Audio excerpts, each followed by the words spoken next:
Ladies and gentlemen, welcome back to episode 4 of the Mashing Joys movie review. MJMR. You know it.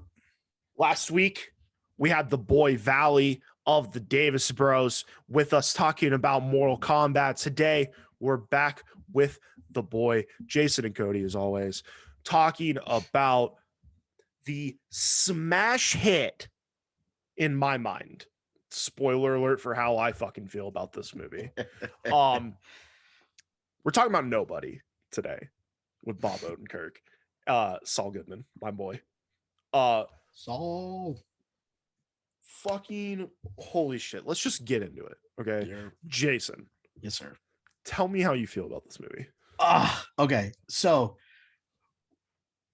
we don't need to talk about how Mashing Joys was able to watch this movie because we don't need any sus activity. Well, yeah, no, I rented it. Yeah. I rented it. Yeah. And I watched it on a plane to Florida. Yeah. Fucking amazing. This movie was so good. This was one of those movies where we were both like, as we were kind of reviewing this, or like, what movies are we going to start with? And you and I both were kind of like, oh, what's that movie with Better Call Saul in it? It's that fucking, it looks lit. And then you looked it up, you're like, Nobody. I was like, yeah, Nobody. That movie looks good. We need to watch that one. So I watch it and I texted you. I was like, have you seen it yet? And you're like, no. I was like, okay, I just got to Florida. I watched it on a flight.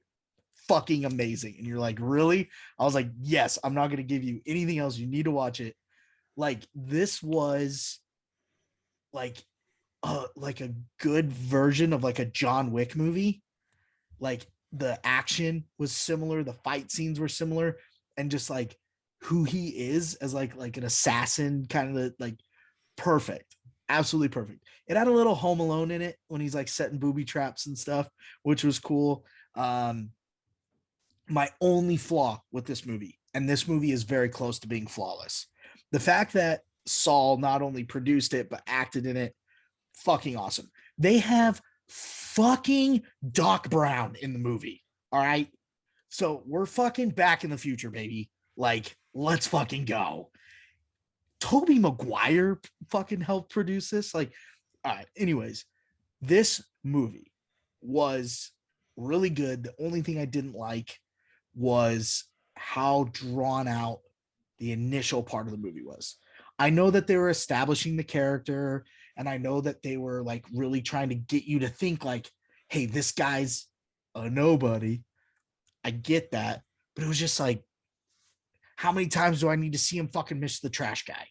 Like 2 times, 3 times is enough, but like 12 times, I don't need to see that. The one thing I love the most, and it probably sounds really stupid, but the one thing I love the most, I love when movies really portray like how humans really feel.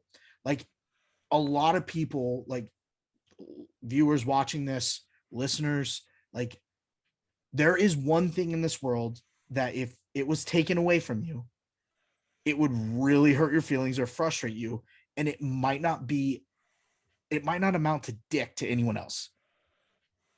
And like, the fact that his little girl's bracelet was what set him off was fucking awesome. Like, that to me, like, John Wick was his dog, and I was like, that's fucked up. Like, if anyone fucked up my dog, I'd do the same thing if I had the ability to. Like, the fact that it was the bracelet was like I can see that. Like, if someone took something of my kids that's like small, like Trey loves his Toy Story toys. If someone took his Slinky dog, I'd find that Slinky dog and I'd wrap it around their fucking neck. Like, I loved how they like gave him like that like normal person feel and like normal dad feel. Like, that really hit for me, obviously being a dad. Like, that was awesome. And then like the move, like how quick the movie turns, and just like it goes from like, dude, this guy's a fucking loser. Like, this guy's he's about to get a divorce. This guy, his kids don't respect him. Like, when his fucking son took that dude out and the dude was like, let him up, I was like, what a bitch. His kid was fucking him up. And then his kid doesn't respect him. I was like, dude, this guy's fucking lost the house. It's over. He's gonna fucking go on like my initial thought was he was gonna go on like a depression run and then like find himself. That was my original thought. And then when it like flipped, once he started like when he got the radio and fucking RZA was on the other end and like they were talking, I was like, oh shit, this guy's got some dark secrets. And then like the booby traps and like I was like, oh my fucking god, this guy is amazing. This guy's awesome. The movie was great. Like there's the like I said, the only bad thing I could say about it was just how they drew out the first part. Yeah. 8.9 for me. 8.9. 8.9. Very respectable. Yeah. Very respectable. Yeah. Now, I fucking love this movie. Yeah. I am a big fan. Now, you and I were both very big John Wick fans. Massive. Yes. We went and saw Boban get killed. I was gonna say, shout out Boban. Yep, Boban, my man. So when I was first seeing the advertisements for this, and they're always like, you know, from the writers of John Wick. Oh shit, this might be bitching. And then it was funny. It was really funny. Mm-hmm. My favorite scene in this movie, which also attributes to one of my favorite things in total about this movie, is the scene in the nursing home. Oh yeah, where fucking Doc Brown's sitting there and he's got the fucking dude there. Yeah, he's got like the body and shit. They're like, turn your fucking movie down or whatever. Yeah, when he's like, he's what was that noise? He's like, oh, sorry, I'll turn the Yeah. volume down. He's just fucking murdered these two dudes. He's covered in awesome. blood. That was awesome. That was so funny to me. And fuck, Christopher Lloyd's the best. Dude, he is such a badass. Yeah. Oh my god, he was by far probably my favorite character other than Bob Odenkirk's character. Like absolutely phenomenal. Did a really good job. I thought this movie, in contrary to, you know, some of the movies we've talked about recently, this one incredibly well paced. Amazing character work. Like things that you would think are just like a normal passing by conversation in the beginning of the movie. Yeah. Comes back and plays like major roles in the later part of the movie. Yep. Like nothing that you have to like really like look for hidden meaning and shit. It's just like, oh, they talked about this. Well, here it is in the end, you know? Yep. So I thought it was really good, you know, setup and payoff. Bob Odenkirk's character, I mean, talk about a fucking roller coaster. Yeah. I mean, like you said, absolute loser in the beginning. Like total pleb. Yeah, absolute. Like I would shit on this dude. Yeah. Like, yeah. And then we're trash, kid. Yeah, literally. And then you know, when he goes looking for the kitty cat bracelet, that was, you know, when it really starts to flip, and then the bus scene happens. Fucking bus scene's electric, dude. Dude, electric. That is a scene I love. The bus when he walks the bus driver out and he just shuts the door, and the bus driver's like, the fuck? And then he just starts fucking beating the shit. At first he gets his lumps and he's like falling back. You're like, oh, this guy's gonna get his ass kicked. And then it was like, oh, okay, let's go. And he fucking just destroyed. I was like, oh my god, this guy's a fucking goat, dude. Can you imagine being that bus driver?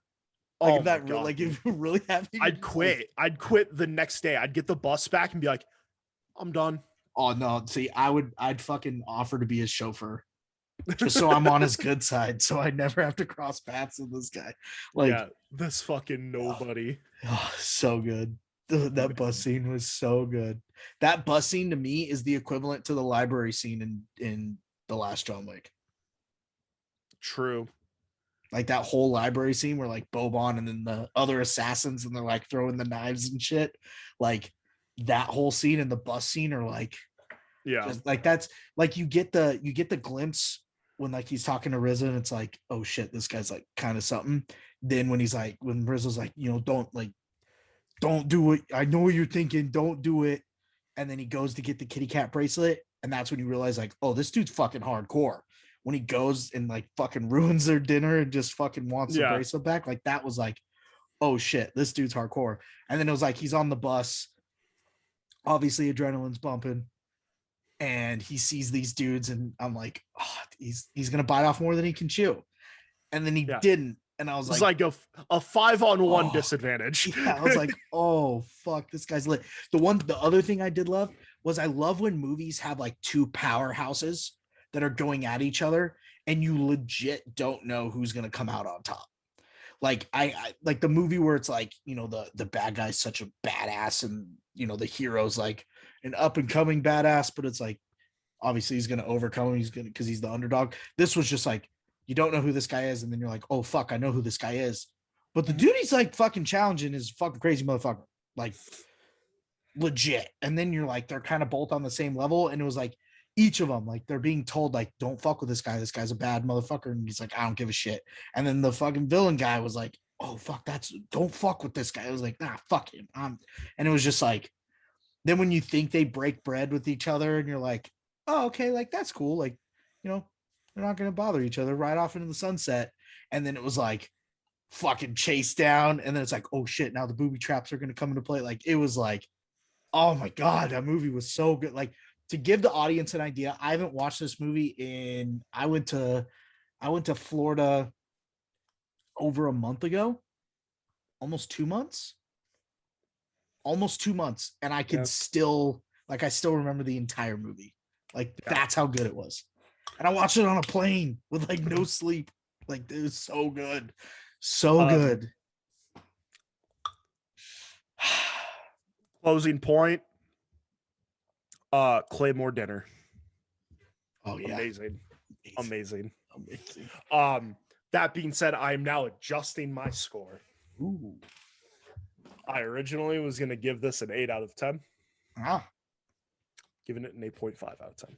8.5. So this was a absolutely spectacular movie for a cumulative. I'd be fine rounding up on this one. Go to 9. We can go to 9. Yeah, I'm cool with 9. Cool. Mashing Joy's cumulative score, 9 out of 10 for Nobody. Holy shit. This movie is incredible. This is, what are the bullet points here? I try to give 2 pros and 2 cons. Characters are fucking incredible. Yep. Action's amazing. I mean, it's really hard. The beginning kind of sucked.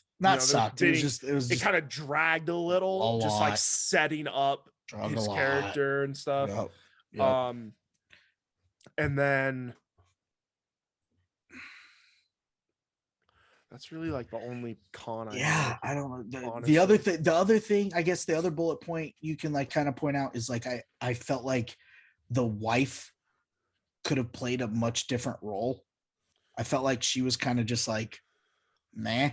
Yeah. And like with her family, like played a big part of like what he's like trying to do, like trying to like ride off into the sunset and not be who he used to be.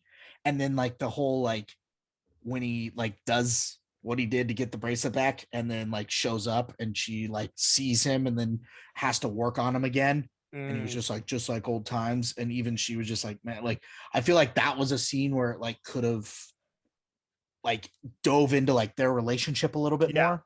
I think that's something they absolutely could have. Yeah. And there's plenty of time to do it. Like, you didn't have to like do a whole scene on it, but like while that's happening, you could have built that past up. I feel like that would have been. That's something they could have touched on a lot more with this than, with like John Wick, because John Wick, he's a loner, but in this movie, he's got family, he's got kids, he's got a wife, he's balancing being, fucking badass, but he can't, like, people can't know he's a badass, so he can't find that. Like, I like diving into like inner struggles that they don't elaborate on. Like, I love the fact that like he's going through like, I'm fucking untouchable, but I have to be normal so people don't know I'm untouchable. And he's not good at balancing that. So he literally, instead of balancing to normalcy, he's going beneath that to fucking idiocracy. And like, I love that. I love that he's like internally going through that. And that's why I was kind of bummed with like the trash can scene is like, you've established that. I enjoy that. I'm bought in. Let's keep going. Like, let's not drag this out. We don't need to drag this out. Or like when he's talking to his father-in-law, and his father-in-law kind of briefly touches on like him and his daughter, and like they could have elaborated more. Like he could have made a comment like, 20 years ago, I feel like your guys' relationship was a little more lively or whatever. And then when he shows up and she's working on him again, then you could have put those 2 points together. Like, oh shit, that's what he meant when he was like, oh, you guys, were a little more like lovey-dovey 20 years ago. It's because, oh, well, you were you and you weren't trying to be someone you weren't. And so I think like that would be, if you ask me, Jason, what is the only reason, like, why isn't this a mashing movie? Why didn't this not get a 10? I would tell you the only reason it didn't get a 10 was because there were parts of the movie that I feel like they could have elaborated on more, and some parts they could have taken out. But aside from that, once you get past like the first 9 minutes of the movie, it's still like kind of boring. But once the movie's over, you realize how important that is. If that makes sense. Yeah. So I'm good with 9. Yeah. I like it. I like it a lot. 2. Yeah. That wraps that up. Bam. 4 in the tank. 4 in the tank. Ladies and gentlemen, thank you so much for hanging out with us for episode 4 of MJMR. Next week, we will be bringing our boy Valley back for another episode where we talk about the Amazon original movie, Tom Clancy's Without Remorse. Another very fun watch that I can't wait to get into with these guys. So make sure especially Valley, who's a big Michael B. Jordan fan. Oh, absolutely. The biggest. Yeah. So be sure you're looking out for that. Make sure you're subscribed to the channel. Make sure you are following us on the social medias, Facebook, Instagram, Twitter. And, maybe check out twitch.tv/Wrestling for some extra content. You never know. You might enjoy yourself. You might see some faces. But yeah, thank you folks for hanging out with us. We'll see you in the next episode. I have been Cody. I'm still Jason. And this has been MJMR episode 4. We'll see you in the next one. Be safe. Get your vaccinations. Eat your vegetables. And have a great rest of your day, guys. See you.